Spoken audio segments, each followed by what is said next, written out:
नमस्कार, the daily show में आपका स्वागत है। मैं हूं मुकेश कुमार। दोस्तों, अमेरिका के राष्ट्रपति चुनाव में एक नया मोड़ आ गया है। चौतरफा दबाव के कारण अमेरिकी राष्ट्रपति जो बाइडेन को डेमोक्रेटिक पार्टी की उम्मीदवारी छोड़नी पड़ी है, उससे हटना पड़ा है।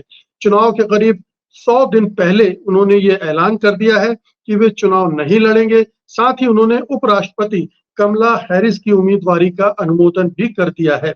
हालांकि कमला हैरिस डेमोक्रेटिक पार्टी के उम्मीदवार की दौड़ में अभी सबसे आगे नजर आ रही हैं, मगर वे उम्मीदवार बन ही जाएंगी ये अभी तय नहीं है, क्योंकि कई दूसरे दावेदार भी ताल ठोकने लगे हैं। लेकिन मोटे तौर पर माना जा रहा है कि उनका दावा यानी कमला हैरिस का दावा काफी मजबूत है। अव्वल तो इसीलिए कि वे 4 साल से उपराष्ट्रपति हैं, महिला हैं और अश्वेत महिला हैं। अंतिम फैसला 1 महीने में होने वाले डेमोक्रेटिक पार्टी के कन्वेंशन में होगा।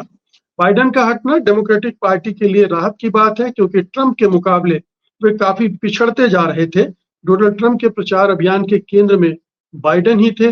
वे उनकी सेहत को लेकर लगातार हमले कर रहे थे। पहली प्रेसिडेंशियल डिबेट में बाइडेन के खराब प्रदर्शन के बाद उनके हौसले और भी बुलंद हो गए थे, और फिर जानलेवा हमले में बचने के बाद तो उनकी लोकप्रियता का ग्राफ भी बहुत ऊपर चला गया है। लेकिन अब उन्हें अपने अभियान को नए सिरे से शेप देना होगा, गढ़ना होगा। वैसे इसकी तैयारी भी वो शुरू कर चुके थे। सवाल उठता है कि अगर कमला हैरिस उम्मीदवारी हासिल कर लेती हैं तो उनका और डोनाल्ड ट्रंप का मुकाबला कैसे होगा। पिछली बार वे न केवल उम्मीदवारी हासिल करने में विफल रही थी, बल्कि डिबेट में भी थोड़ा कमजोर साबित हुई थी। उपराष्ट्रपति के रूप में भी उनके कामकाज को लेकर सवाल उठते रहे हैं। लेकिन अगले 3 महीनों में क्या नई उम्मीद पैदा करके वे बाजी पलट सकती हैं। हमारे साथ सीधे अमेरिका से जुड़ रहे हैं जाने माने साइकोलॉजिस्ट देशमुख। देशमुख जी, आपका कार्यक्रम में बहुत बहुत स्वागत है। बहुत बहुत धन्यवाद मुकेश जी। पिछली बार यूएस इलेक्शन में हम लोगों ने लंबी सीरीज की थी। लगातार आपसे बातचीत होती रही, दर्शकों को हम बताते रहे कि किस तरह से इलेक्शन हो रहा है, क्या क्या इश्यूज हैं, किस किस तरह से मुहरे चले जा रहे हैं, वगैरह वगैरह। इस बार भी हम चाहते हैं वो सिलसिला हम आपके साथ शुरू करें, और इसे पहली कड़ी मान लिया जाए उसकी। तो अब मैं शुरू करता हूं कि बाइडेन का जाना, उम्मीदवारी से हटना, और कमला हैरिस का आना, ये किस तरह से प्रभावित करने जा रहा है डेमोक्रेटिक पार्टी के चुनौती का और ट्रंप के जो आगे चल रहे हैं उनको, उनकी संभावनाओं पर। देखिए मुकेश जी, पहली बात तो रीबूट का बटन जैसे दबता है ना किसी कंप्यूटर में, ये उस तरीके का रीबूटिंग हो गया है। मतलब कारण उसका ये है कि बाइडेन साहब की परफॉर्मेंस और बाइडेन साहब की रेटिंग, ये दो अलग अलग चीजें रही हैं। मतलब बहुत सारे लोग बहुत अच्छे तरीके से कहते हैं, और जिनको मैं काफी नॉलेजेबल मानता हूं, जिनसे मैं यहाँ बात करता हूं, उनका ये कहना था कि 4 साल जो बाइडेन की परफॉर्मेंस थी वो दरअसल राष्ट्रपति के रूप में बड़ी अच्छी थी, लेकिन उनके दुर्भाग्य से वो या तो उन कामों का ठीक से प्रचार नहीं कर पाए, उनका श्रेय नहीं ले पाए, या फिर ये कहें कि उनके सामने वाली जो लॉबी थी उनके, चाहे वो डेमोक्रेट्स के अंदर या रिपब्लिकन्स भी, वो उनके स्वास्थ्य और बाकी सारी चीजों को लेकर के जो दुष्प्रचार या अपप्रचार करने में कामयाब हो गई, उसके चलते उनकी रेटिंग्स लगातार फिसलती जा रही थी। और मुकेश जी, एक बात आपको बताऊं कि ये हमारे ट्रैकर में भी, आपको पता है हम यूएस में भी ट्रैकर करते हैं और बाकी सब सर्वेस भी आते हैं, ये बाइडेन साहब की रेटिंग कोई कम अभी हाल फिलहाल में नहीं हुई है। दरअसल ये करीबन 3 साल से, मतलब उनके राष्ट्रपति बनने के 1 साल के अंदर ही उनकी रेटिंग गिरनी शुरू हो गई थी। तो ये जैसे एक कोई चीज लुढ़क रही है, ये लगातार एंटी ट्रंप जो यहाँ का जनमानस है वो उसको देख रहा था होते हुए, लेकिन बावजूद उसके यहाँ की जो परिपाटी है उसमें एक चुने हुए राष्ट्रपति को एक तरह से लगभग दोबारा दूसरे टर्म के लिए रीनॉमिनेशन करना यहाँ की परंपरा रही है। उस नाते जो डेमोक्रेट के प्राइमरीज हुए उसमें भी बाइडेन साहब के सामने कोई बड़ा नाम उसने चुनौती नहीं दी। नतीजा ये हुआ कि बाइडेन साहब प्राइमरी पे प्राइमरी निकालते गए और अंत में वो नॉमिनेट हो गए। यहां तक तो बात ठीक थी, लेकिन चुनावी इक्वेशन में ऐसा लगने लगा था पिछले करीबन 8 से 12 हफ्तों में कि अब बाइडेन साहब का ट्रंप के सामने चुनाव निकालना मुश्किल होता जा रहा है। और आपने जैसा कि अभी अपने प्रारंभिक उद्बोधन में कहा, ट्रंप के ऊपर जो जानलेवा हमला हुआ उसके बाद से तो एकदम से लगा कि अब बड़ा और कठिन हो जाएगा, जो क्योंकि इसलिए नहीं कि बड़े सारे डेमोक्रेट अब रिपब्लिकन को वोट देंगे, बल्कि इसलिए कि जैसे भारत में हम लोग ने रिलेटिव टर्नआउट की हमेशा बात की थी, तो यहाँ पर भी रिपब्लिकन टर्नआउट रिलेटिव ज्यादा होगा और डेमोक्रेट अगर निराशा में थोड़ा कम हुआ तो यहाँ के जो स्विंग स्टेट है, मैं दोबारा एक बार उन चीजों को बोल देता हूं क्योंकि हमारा पहला एपिसोड है, बहुत सारे लोग 4 साल पहले के हमारे पॉडकास्ट को जो नहीं सुन पाए होंगे। 50 राज्य हैं यहाँ पे अमेरिका में। उन 50 राज्यों में अलग अलग जगहों के जैसे लोकसभा सीटें आप मान लीजिए, उस तरह से इलेक्टोरल कॉलेज वोट मान लीजिए। और भारत और अमेरिका में अंतर यह है कि जिस राज्य में जिस भी कैंडिडेट या पार्टी का वोट शेयर ज्यादा होता है उसको सारी की सारी सीटें मिल जाएंगी। मसलन अगर हम कंपेरिजन में बोलें बहुत ही संक्षेप में, तो जैसे उत्तर प्रदेश का अभी लोकसभा चुनाव हुआ जिसमें भाजपा को कम सीटें मिली, समाजवादी पार्टी को ज्यादा सीटें मिली, और वोट शेयर में अंतर था करीबन 1% का, यानी एनडीए का वोट शेयर 1% के आसपास वो अंतर था। लेकिन अगर ये अमेरिकी परंपरा का होता मामला तो जिसके भी वोट ज्यादा होते उसको उत्तर प्रदेश की 80 की 80 पूरी सीटें मिलती, उसमें बीच का बंटवारा नहीं होता।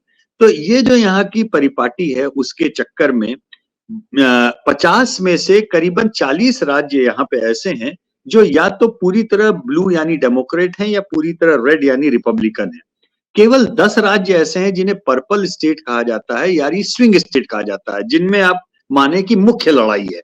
50 में से केवल 10 राज्यों में ही मुख्य लड़ाई है।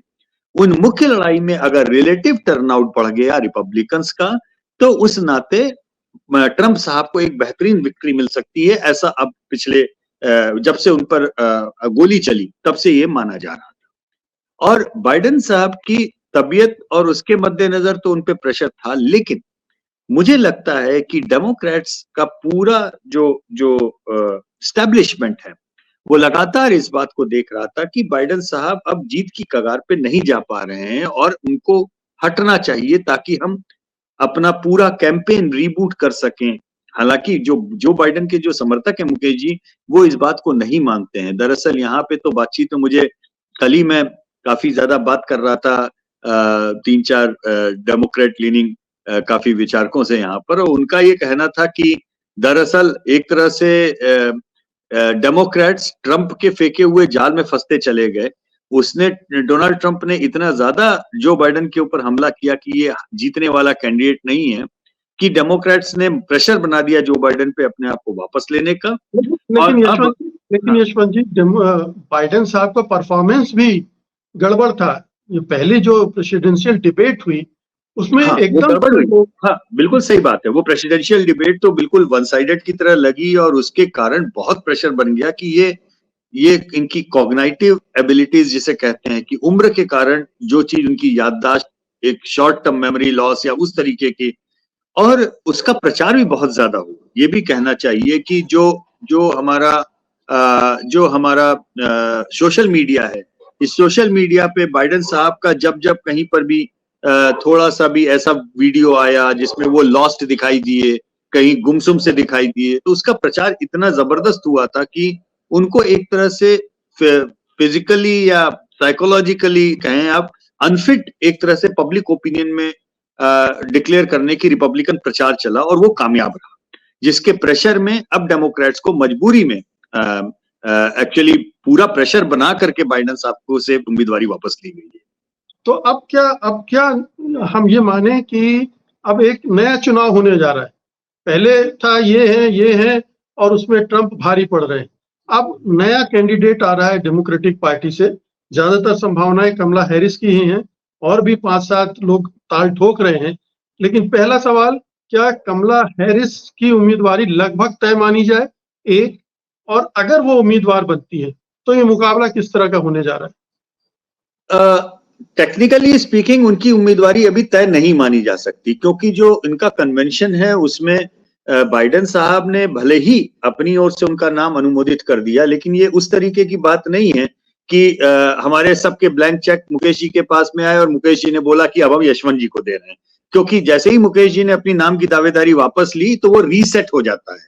तो एक ये लीगल कॉम्प्लिकेशन इसमें है, इनको अपना जितनी जल्दी हो सकता है इनको शायद इसी हफ्ते मतलब बुलाना पड़ेगा, कुछ ना कुछ कार्रवाई करनी पड़ेगी। उसका कारण ये है मुकेश जी कि अनलाइक बाकी जगहों के एक्चुअली में इलेक्शन तो 4 नवंबर बोले जाते हैं, लेकिन इलेक्शन यहाँ पे 3 महीने करीबन चलते हैं। ये एक और क्लासिकल बात है जो दर्शकों को बताते हैं। यहाँ पे अर्ली वोटिंग का जो सिद्धांत है, जिसमें चुनाव की प्रोसेस बहुत सारे राज्यों में लगभग 3 महीने पहले खुल जाती है, यानी 3 महीने तक वोट पड़ते रहते हैं, एक उसको उस तरह से माने।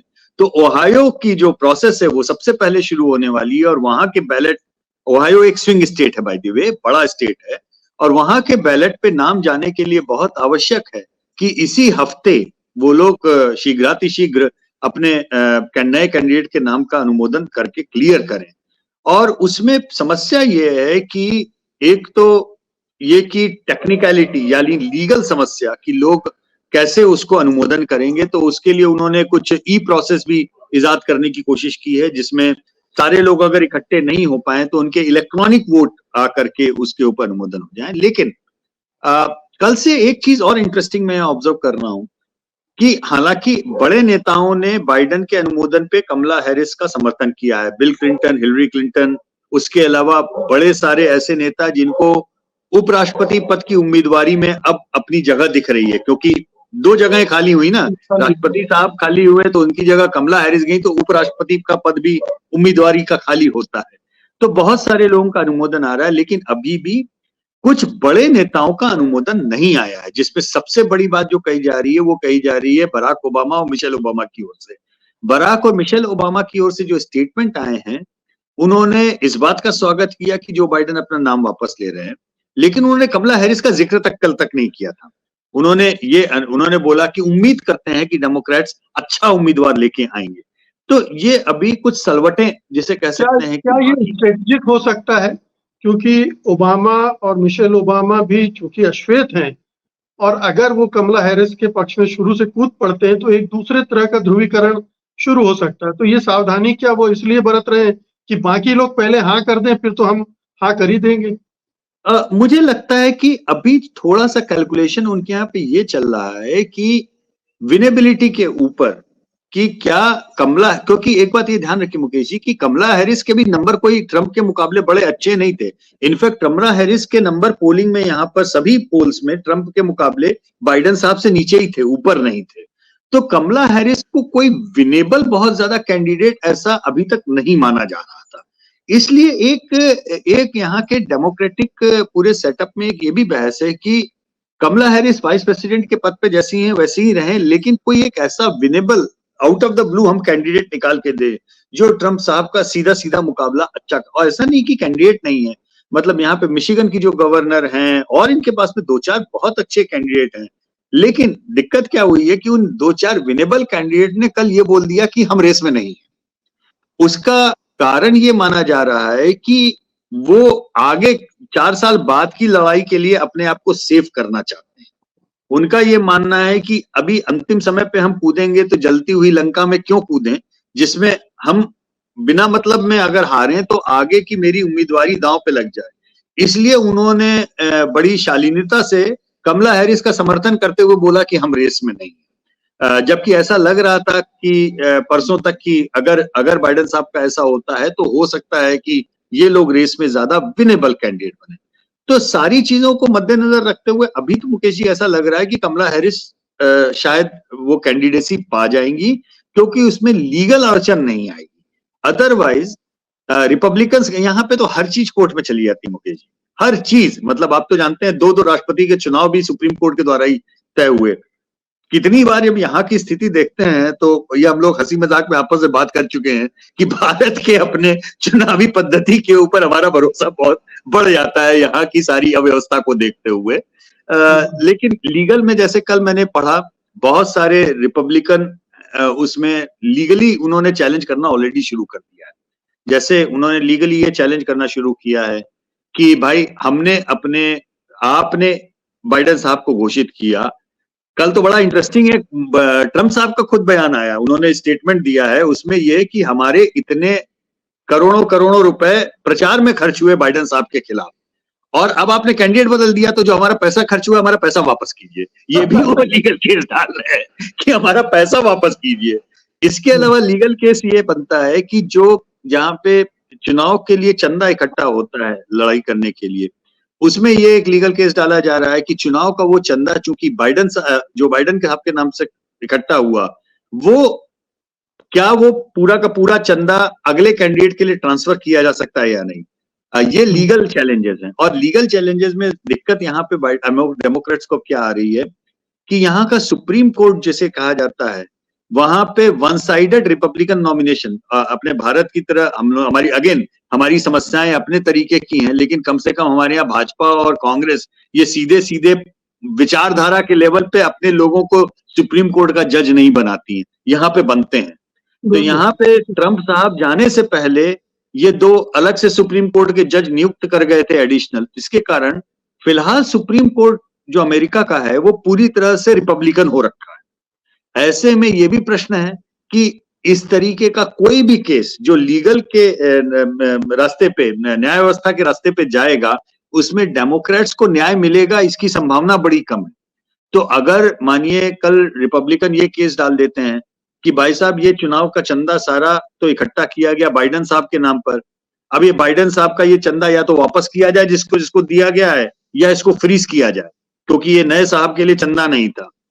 तो ये सिरदर्द हैं, लीगल सिरदर्द हैं, जिनको डेमोक्रेट्स को झेलना भी पड़ेगा, और रिपब्लिकन्स अभी यकीन मानिए हर स्टेप के ऊपर 50 लीगल केस डालेंगे, यहां तक कि वो लीगल केस डालेंगे कि भाई इनका नाम ही हटा दिया जाए, मतलब वो उस तरीके की चीजें, ये सब दिक्कतें आएंगी। लेकिन बावजूद उन सब के मुझे ऐसा लगता है कि डेमोक्रेट्स भी, अगर उन्होंने बाइडेन साहब को नाम वापस लेने के लिए कहा, तो उन्होंने भी अपनी लीगल तैयारी पूरी कर रखी होगी, और इन सब के बावजूद भी जो भी नॉमिनेशन, और 99% मुझे लगता है अभी आज की तारीख में कि कमला हैरिस का नॉमिनेशन आ जाएगा, और ये ओहायो के पहले बैलेट में उनका नाम चढ़ गया, तो फिर बाकी लीगल खत्म। एक पहला बैलेट पे नाम चढ़ना आवश्यक है, वहां पे नाम चढ़ते ही बाकी सारी चीजें अपने आप सहज हो जाएंगी। ये बताइए यशवंत जी कि कमला हैरिस के पॉजिटिव पॉइंट्स क्या हैं जिनको वो इस इलेक्शन में प्रोजेक्ट कर सकती हैं, और क्या पूरी डेमोक्रेटिक पार्टी उनके साथ आ जाएगी एक बार उम्मीदवारी तय करने के बाद?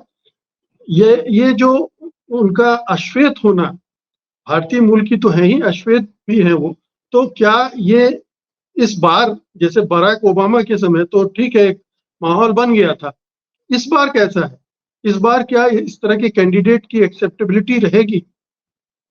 देखिए, एक्सेप्टेबिलिटी जो है वो मुझे लगता है कि अगर हम पॉजिटिव उसमें बात करें तो सबसे बड़ा उनको जो लाभ मिल सकता है वो महिला होने का मिल सकता है, क्योंकि इस समय अमेरिका में आप जानते हैं कि बहुत ज्यादा पोलराइज्ड पिछले कई सालों से माहौल रहा है रिपब्लिकन और डेमोक्रेट्स के बीच में, और केवल एक ही मुद्दा ऐसा है जिसके ऊपर रिपब्लिकन और डेमोक्रेट के बीच में एक वोट बैंक खिला है, और वो था यहाँ पर अबॉर्शन का मुद्दा। जो यहाँ के रिपब्लिकन, अब जो सुप्रीम कोर्ट है उसने पुराने केस को पलटा दिया था, जिस केस में महिलाओं को गर्भपात कराने के लिए अधिकार पूरा दिया गया था, और रिपब्लिकन बेस में जो धार्मिक रूप से उनके यहाँ पे लोग गर्भपात को बुरा मानते हैं, उन्होंने कानून ये बनाया था कि गर्भपात का अधिकार महिलाओं को नहीं होना चाहिए, वो इस कानून के लिहाज से चल रहे हैं। और इस कानून या सुप्रीम कोर्ट का जो जजमेंट आया उसके विरोध में बहुत सारी महिलाएं लाभबंद हुई, जिसमें पढ़ी लिखी तबके की रिपब्लिकन वोटर महिलाएं भी शामिल हैं। तो ये एक तरह से कहें कि उस गर्भपात या अबॉर्शन के मुद्दे पे यहाँ की महिलाओं का एक अलग सोच, अलग मुद्दा बना। अगेन मैं एक चीज को यहाँ बार बार मैं घूमना चाहूंगा कि क्यों मुझे बार बार भारत से निकल के भारत की अच्छाइयां याद आती हैं।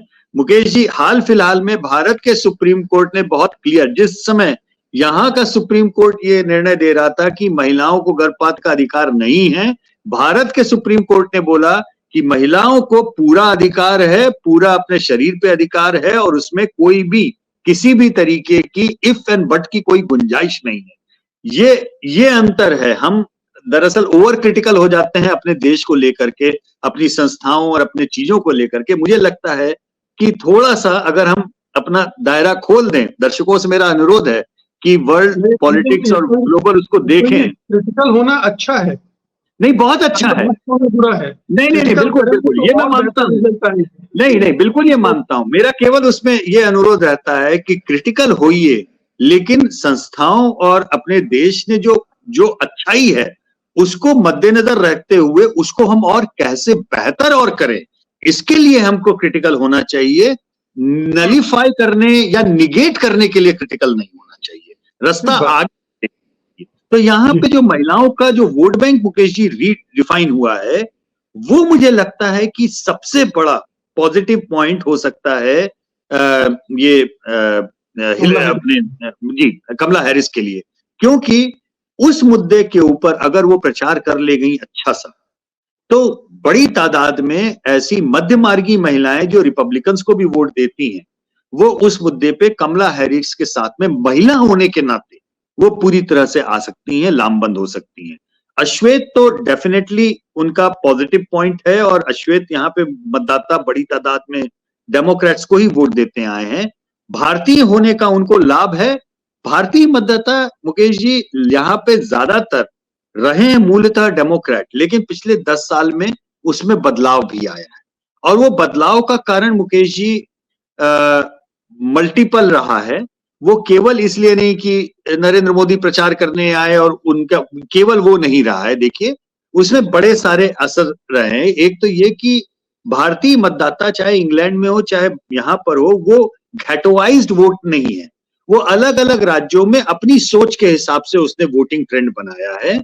और अभी जैसे आप डोनाल्ड ट्रंप के जो वाइस प्रेसिडेंशियल पिक हैं, उनकी पत्नी भारतीय मूल की हैं और बहुत सक्सेसफुल लॉयर रही हैं, तो ये भी एक सोची समझी रणनीति के तहत उन्होंने किया है, क्योंकि उनको पता था कि भारतीय मूल के वोटर, जो कि बाय द वे संख्या में भले ही ज्यादा न हो, कई सारे लोग पूछते हैं कि भारतीय इतनी बड़ी तादाद में तो है नहीं, जिनके बारे में इतना ज्यादा उनके ऊपर क्यों है, तो उसका उत्तर ये है उनके पास पैसा है, वक्त है, उनकी हैसियत है, ये जानना बहुत जरूरत है।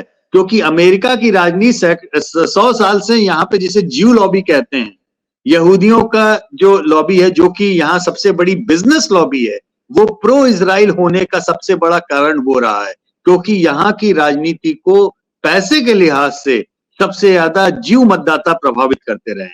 अब उस लॉबी के बाद में अगर सबसे बड़ी कोई लॉबी भारत अमेरिका में बन रही है, जो अपने रसूख, अपने समाज में अपने वजन, अपने काम और अपने पैसे, इन सब के लिहाज से यहाँ की राजनीति को प्रभावित कर रही है, वो यहाँ के भारतीय हैं।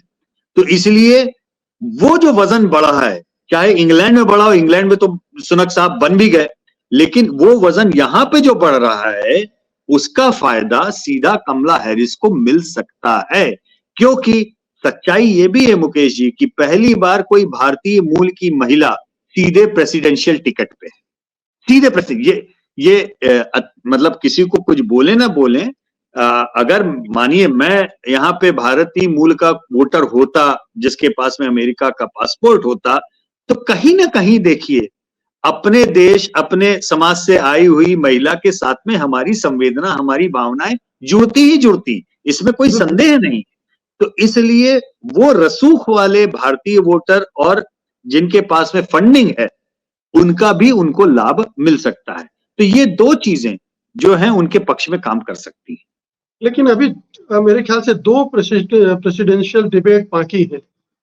इन 2 में कैसे वो परफॉर्म करती हैं कमला हैरिस, ये भी काफी कुछ निर्भर करेगा, क्योंकि पिछली बार जो डिबेट्स हुई थी उसमें कमला हैरिस बहुत अच्छा परफॉर्म नहीं कर पाई थी। तो ये अब उनके सामने नई चुनौती है, और ट्रंप आप जानते हैं कि वो क्या करते हैं डिबेट्स में। जी बिल्कुल, ये चुनौती है उनके सामने, और वो चुनौती में ट्रंप साहब को अगर तो सलीकेदार ढंग से अपने काम और अपने उसके ऊपर, ये हम ना भूलें कि कमला हैरिस एक वकील है, मूलतः अटॉर्नी जनरल रह चुकी हैं सबसे बड़े यहाँ के राज्य कैलिफोर्निया की, उस लिहाज से तो अगर वो वकील के तरीके से प्रिसाइज ढंग से अपना केस लीगल उसमें रख पाए, क्योंकि देखिए ट्रम्प साहब इमोशन पे खेलने वाले इंसान है, वो तथ्यों पे नहीं खेलते। इनफैक्ट उनके भाषण या उनकी डिबेट के समय एक तो सारे न्यूज रूम में अलग चलता ही रहता है कि कितनी बार इस डिबेट में उन्होंने झूठ बोला, तो वो एक अलग, लेकिन वो झूठ इतने कॉन्फिडेंस से बोलते हैं और उनके जो अंधभक्त हैं यहाँ पे वो उस झूठ को पूरी तरह से स्वीकार भी करते हैं, इसलिए उनका वो पारंगत है उस मामले में, उनकी वो महारत है। अब एक वकील की तरह से अगर वो तथ्यों के ऊपर अपनी बात को रख पाई और उस तरीके से चल पाई तो डिबेट का एक अलग आयाम जाएगा। लेकिन अगर वो इमोटिव बहस में उलझेंगी तो ये वही वाली बात होगी कि आप ट्रम्प साहब की पिच पे अगर बैटिंग करने जाएंगी तो वो आपको फायदा नहीं देगा। आपको अपनी पिच पे बैटिंग करनी होगी और आपकी पिच तथ्यों की पिच है, आपकी पिच एक अंतर्राष्ट्रीय सोच और लोकल जो यहाँ की समस्याएं हैं इमिग्रेशन के ऊपर, हाँ गवर्नमेंट की पिच है जिसने गवर्नमेंट की पिच है, हाँ मजबूत बिल्कुल जो बाइडेन साहब नहीं कर पा रहे थे। बाइडेन साहब अपने जो सफलताएं हैं वो ठीक से गिना ही नहीं पा रहे थे।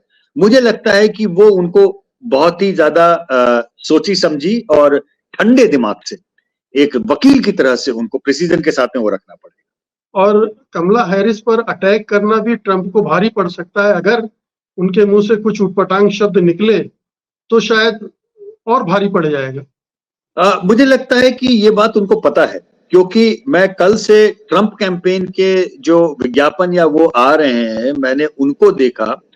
मैंने ये चीज थोड़ी सी ध्यान देने की कोशिश की कि जो बहुत आसान और सामान्य है ट्रंप साहब के लिए वो ये कि उनके ऊपर नस्लीय तरीके से रेसिस्ट उनके अश्वेत होने या भारतीय मूल के होने या उनके महिला होने के ऊपर उनका अटैक किया जाए, ये उनको सहज लगेगा। लेकिन कल से मैं ये देख रहा हूं कि उनके समर्थक भले ही वो रंग भेद और उस तरीके के हमले करें, लेकिन इनके कैंपेन जो रिलीज हुए हैं कमला हैरिस के खिलाफ वो ट्रंप साहब के कैंपेन की ओर से बहुत ज्यादा क्या कह सकते हैं, जिन मुद्दों के ऊपर वो कैंपेन कर रहे हैं, जैसे आपके यहाँ पे जो इलीगल इमिग्रेंट्स वाला मसला है उसके ऊपर, या फिर जो माइग्रेशन के बाद में जो जॉब के मसला है उसके ऊपर, या कमला हैरिस के अटर्नी जनरल होते हुए जो उन्होंने निर्णय लिए या निर्णय दिलवाए उन निर्णयों के ऊपर वो नॉन स्टॉप, या जो एक बहुत बड़ा मुद्दा by the way Mukesh ji यहाँ पर युद्ध का है, क्योंकि ट्रंप साहब का हालांकि रिपब्लिकन माने जाते थे प्रो आर्मी, लेकिन ट्रंप साहब का ने जो लाइन ली थी कि हम अपने लोगों को बाहर मरने के लिए क्यों भेजें, या इसीलिए उनको प्रो प्यूटिन होने का जो उनके ऊपर आरोप लगता है वो ये कि वो कहते हैं कि यूक्रेन जो हो रहा है वो हो, हमारी लड़ाई नहीं है, वो यूक्रेन के मसले पे अपने लोगों को नहीं भेजना चाहते या उसमें इन्वॉल्व नहीं होना चाहते। तो ये मसला जो कमला हैरिस को झेलना पड़ेगा और खासतौर पे हिलरी क्लिंटन के उन्हें समर्थन देने के बाद में वो एक हिस्सा है। तो कल से मैं 24 घंटे में ये ऑब्जर्व कर रहा हूँ पिछले कि 24 भी नहीं कहना चाहिए, एक्चुअली 24 घंटे भी नहीं हुए हैं पूरे, लेकिन जो इनिशियल जो कैंपेन्स रिलीज हुए हैं वो इन सब मुद्दों पे कमला हैरिस को घेर रहे हैं और अभी तक वो बच रहे हैं कि अश्वेत होने, भारतीय मूल के होने या महिला होने, इन तीन चीजों के ऊपर जो सामान्य रूप से ट्रंप साहब बड़ी आसानी से कमेंट भी कर देते हैं, बहुत ही विचित्र और उनके लोग कैंपेन भी करते हैं, उससे वो बच रहे हैं अभी तक। अब ये कितना बचेंगे ये देखना होगा, ये कैंपेन नीचे रसातल गिरने में बहुत समय नहीं लगेगा।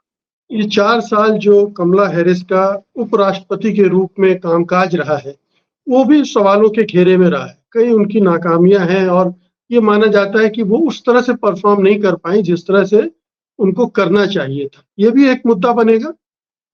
जी बिल्कुल बनेगा, ये कहना चाहिए। और ये मैं अभी तक इस बारे में मन ये नहीं बना पाया हूं या दिमाग नहीं समझ पाया हूं कि कमला हैरिस वास्तव में काम नहीं कर पाई या उन्होंने बैकसीट एक तरह से जानबूझ के जो होती है एक एग्रेसिव वाइस प्रेसिडेंट की भूमिका में वो नहीं रही, वो इसलिए कि वो नहीं अक्षम हैं या वो नहीं करना, मतलब उनकी स्ट्रेटेजी थी, ये अभी एक प्रश्न चिन्ह है उस पे। अक्षम तो मैं नहीं मानना चाहूंगा, लेकिन ये जरूर है कि उनके तमाम चीजों को लेकर के और बोलचाल एक कई बार मुझे भी आश्चर्यचकित किया है कि कई मुद्दों के ऊपर डिबेट में या इंटरव्यूज में या उसमें वो एक तथ्यात्मक तरीके से अपनी बात को नहीं रख पाई, वो वाक्य विन्यास में ज्यादा उलझी रही। तो ये थोड़ा आश्चर्यचकित करता था मुझे कई बार कि ये वकील नहीं है। तो अपने देश में तो हम लोग देख चुके हैं कि सबसे बढ़िया वकील जो हैं वो फ्लोर पे और बाहर और संसद के बाहर एक प्रवक्ता के रूप में सबसे ज्यादा सक्सेसफुल रहे हैं, आक्रामक भी रहे हैं। वो आक्रामकता तथ्यों के ऊपर वो मुझे उम्मीद है कि कमला हैरिस लेके आएंगी, लेकिन कितना लेके आ पाएंगी ये कहना मुश्किल है। और अपने 4 साल के कामकाज को उपराष्ट्रपति के रूप में वो कैसे डिफेंड करेंगी ये भी देखने की बात होगी। अंतिम सवाल है, अब लगभग 100 दिन या 3 महीने के आसपास रह गए। क्या इन 3 महीनों में बाजी पलट सकती है? ट्रंप और कमला हैरिस के बीच जो गैप है वो पाट सकती हैं? और ये कैसे हो सकता है? जी बिल्कुल, बाजी तो क्यों नहीं पलट सकती है। अब देखिए मुकेश जी, राजनीति में 3 हफ्ते 3 महीने बहुत बड़ा समय होता है। हमने भारत में ही देख लिया, 2 राज्यों में उलटफेर होने से बीजेपी क्लियर मेजॉरिटी से नीचे आ गई, एनडीए जैसे तैसे किसी तरह मेजॉरिटी पहुंची। 400 पार तो दूर की बात है, वो तो उनका वो था। लेकिन जो हमारा भी एक्सपेक्टेशन था 350 का, उससे 50 सीट तो नीचे लुढ़क ही गए ना, पूरा ओवरऑल उनका सारा। तो वो अंतिम समय पे आते आते किस राज्य में कहां पर कैसा। और एक ध्यान रखिए कि जो वाइस प्रेसिडेंशियल पिक क्या आता है ये भी बहुत महत्वपूर्ण है देखना, क्योंकि वाइस प्रेसिडेंशियल पिच कई बार उन चीजों को कवर करता है जो प्रेसिडेंट नहीं है। जैसे ट्रंप साहब के जो वाइस प्रेसिडेंशियल पिक हैं वो युवा हैं, 38 साल के हैं और उनके विरोधी रहे हैं और उनकी पत्नी भारतीय है, 3 छोटे बच्चे हैं। जिसे कहें कि जो ट्रंप साहब के खिलाफ आरोप लगते थे कि ये नहीं है, वो उन्होंने वाइस प्रेसिडेंशियल पिक में अपने उठा करके कोशिश की कि मैं इनको कवर कर।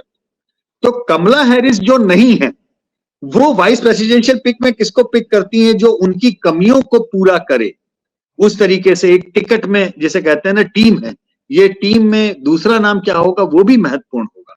तो बाजी एक्चुअली में आपने सवाल ये पूछा कि क्या पलट सकती है, सच्चाई ये है कि अगर पलट सकती थी तो ऐसे ही पलट सकती थी, क्योंकि बाइडेन साहब का जो नंबर था वो तो लगातार गिर रहा था, एक अवश्यंभावी हार की ओर डेमोक्रेट बढ़ रहे थे।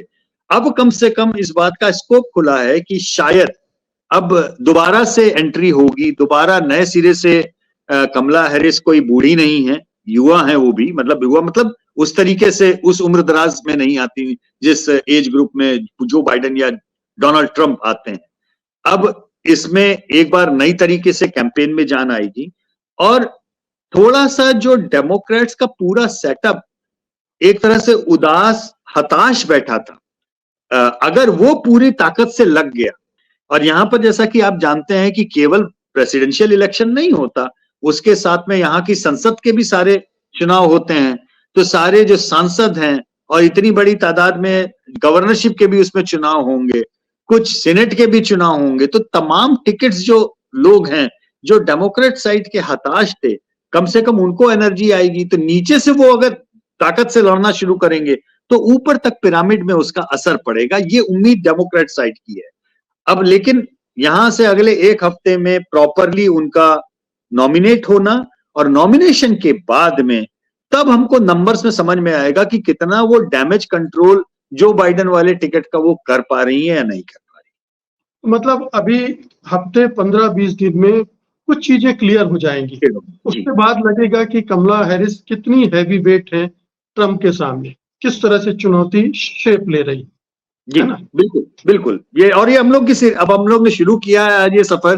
तो जब तक अगला चुनाव पूरा राष्ट्रपति नहीं नियुक्त हो जाते तब तक मुकेश जी हम लोग लगातार बात करते रहेंगे, जो भी नंबर आ रहे हैं मैं आपको बताता रहूंगा।